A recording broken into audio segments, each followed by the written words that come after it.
lilies Christ was born across the sea, with the glory in his bosom that transfigures you and me. As he died to make men holy, let us die to make men free, while God is marching on.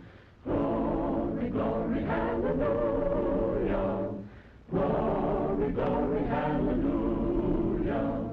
Glory, glory, hallelujah. His truth is marching on. Mine eyes have seen the glory of the coming of the Lord. He is trampling out the vintage where the grapes of wrath are stored. He has loosed the fateful lightning of his terrible sword. His truth is marching on. Glory, glory, hallelujah. Glory, glory, hallelujah.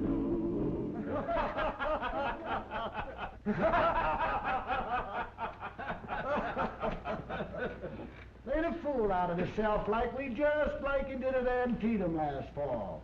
Maybe he told some stories or made laymen sing some more rough songs over the graves of the soldiers. Lincoln. All I ever hear is Lincoln. But it isn't true about Antietam. I can hardly imagine the president... McClellan was there, wasn't he? And if Lincoln didn't do what everybody said he did, wouldn't McClellan have denied it? Look, every paper said that Lincoln was going to make a stump speech at the cemetery. Wish Phil would come with that mail and them papers. Lincoln shouldn't have gone anyway. Nobody wanted him. Says right here he was just sent one of them printed circulars. Shucks.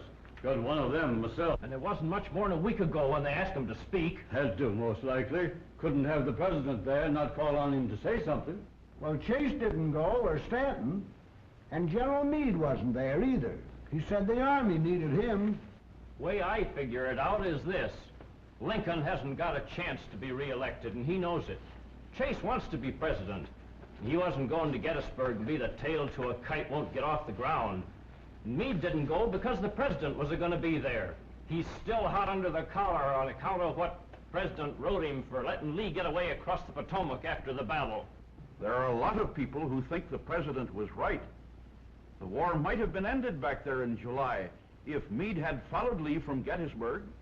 The Potomac was flooded, and Meade could have captured his whole army instead of allowing him 11 days to escape, and then claiming he had driven the invader from our soil. The president was angry, and properly, I think. If we're fighting to preserve the Union, then the whole country is our soil. Anyway, it was Meade who won the battle, wasn't it?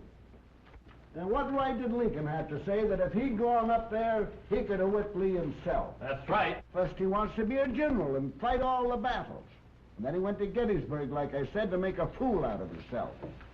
If there's a wedding, Lincoln wants to be the bride. If there's a funeral, he wants to be the corpse. This man, Everett, is a orator, from what I hear. And mark my words, he must have made Lincoln look as roughless as a rebel shin plaster. It's hardly fair to expect Lincoln to have competed with Edward Everett. Everett was the orator of the day, while Lincoln, so the papers say, was just to give a few dedicatory remarks.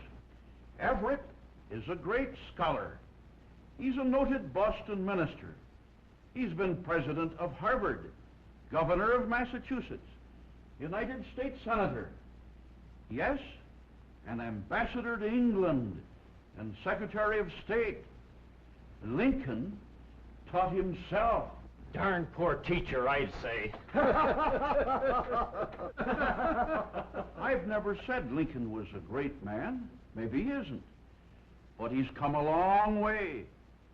By the light of a pine knot, with a shingle for a blackboard, charcoal for a pencil, and a jackknife for an eraser. He taught himself to read and write and figure. And now he's president. But he won't be long. He's dead as a cock in a pit. Listen to this. Thad Stevens, Republican floor leader in Congress, when advised of the president's decision to speak at Gettysburg Cemetery, said, "The dead is going to eulogize the dead." That's it. The dead going to bury the dead. Here's Phil. Bill, now. Slaughtered molasses. Hold your shirt on. You ain't even got the kettle on. Folks will be coming for their letters before you get a chance to read them. Let me have Ed Small's New York Times. Met Phil Steele down at the depot this morning getting the train back to Washington. He was there. Said it wasn't much of a speech. Ought to say here exactly what happened.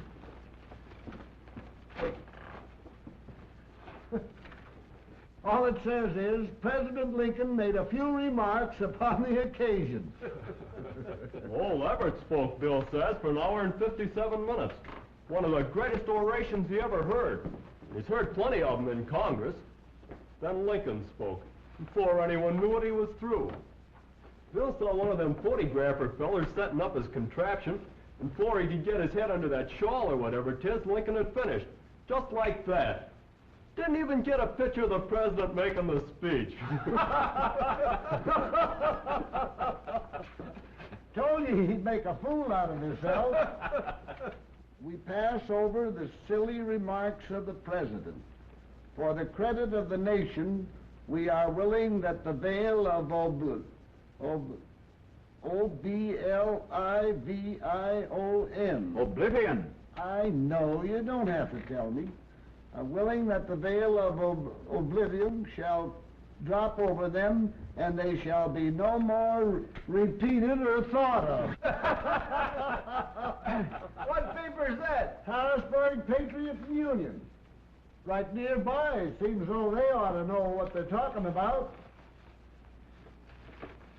The New York Tribune here says, the ceremony was rendered ludicrous by some of the sallies of that poor President Lincoln.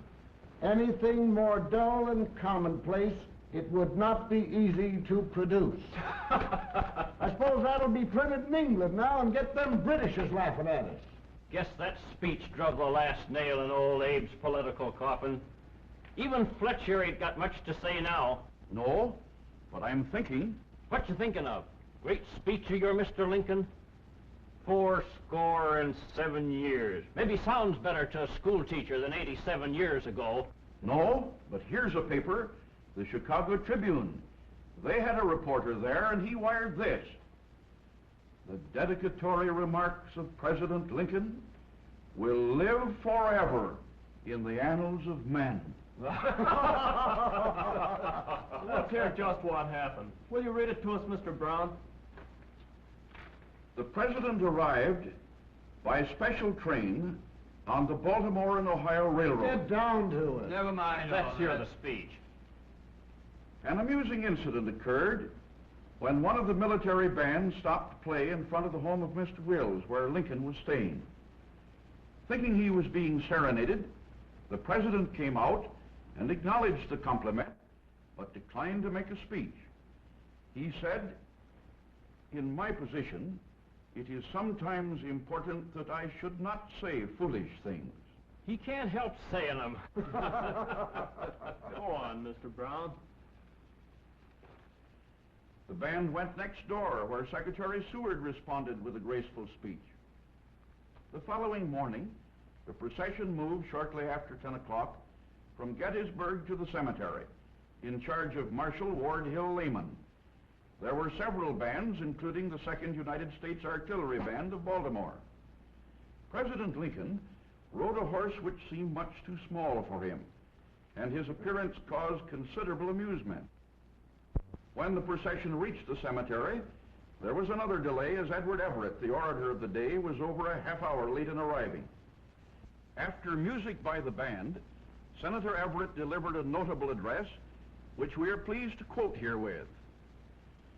"Standing beneath this serene sky, overlooking these broad fields now reposing from the labors of the waning year, the mighty Alleghanies dimly towering before us, the graves of our brethren beneath our feet, it is with hesitation that I raise my poor voice to break the eloquent silence of God and nature."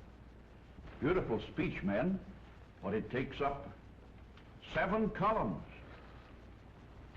Although he spoke for nearly 2 hours, Senator Everett, with his graceful form, his high, clear voice, and his faultless gesticulation, held his audience remarkably until the closing words of his eloquent peroration.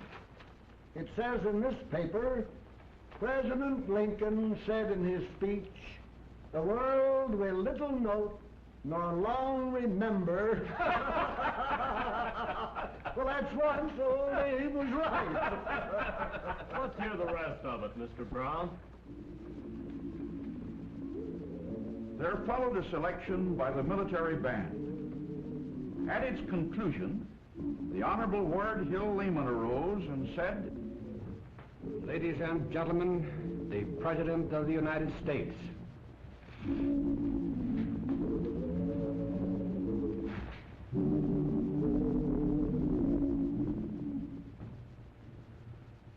Fourscore-and-7 years ago, our fathers brought forth on this continent a new nation, conceived in liberty and dedicated to the proposition that all men are created equal. Now we are engaged in a great civil war, testing whether this nation or any nation so conceived and so dedicated can long endure. We are met on a great battlefield of that war. We've come to dedicate a portion of that field as a final resting place for those who here gave their lives that a nation might live. It is altogether fitting and proper that we should do this, but in a larger sense. We cannot dedicate, we cannot consecrate, we cannot hallow this ground. The brave men, living and dead, who struggled here, have consecrated it far above our poor power to add or detract. The world will little note, nor long remember what we say here, but it can never forget what they did here. It is for us, the living, rather to be dedicated here to the unfinished work which they who fought here have thus far so nobly advanced. It is rather for us to be here dedicated to the great task remaining before us, that from these honored dead we take increased devotion to the cause for which they gave the last full measure of devotion, that we here highly resolve that these dead shall not have died in vain, that this nation under God shall have a new birth of freedom, and that government of the people, by the people, for the people, shall not perish from the earth. Glory, glory, hallelujah. Glory, glory, hallelujah. Glory, glory, hallelujah. His truth is marching on.